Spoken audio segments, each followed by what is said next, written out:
Ben ritrovati al meteo di Antenna 3. Prevale un tempo asciutto e stabile sulle nostre regioni, tuttavia con molte nubi. Non sono previste precipitazioni degne di nota. Vediamo il dettaglio dell'11 gennaio. Sul Veneto tempo prevalentemente stabile, dunque asciutto, ma anche con un cielo che si presenterà parzialmente o irregolarmente nuvoloso, a tratti anche coperto, specie su Bellunese e Veronese. Le temperature massime saranno comprese tra 8 e 11 gradi, valori minimi tra 3 e 7 gradi circa.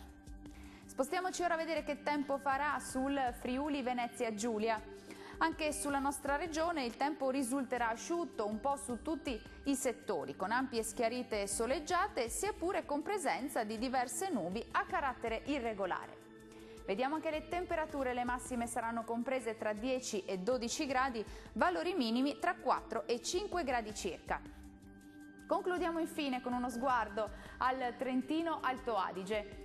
Tempo asciutto e stabile, il cielo infatti si presenterà irregolarmente nuvoloso su tutta la regione, a tratti anche coperto, specie sui confini altoatesini, ma dunque senza fenomeni degni di nota. Temperature massime tra 3 e 9 gradi, minime tra -2 e 3 gradi. Il mare sarà generalmente poco mosso, i venti moderati settentrionali. Per ora dal meteo è tutto, arrivederci al prossimo aggiornamento.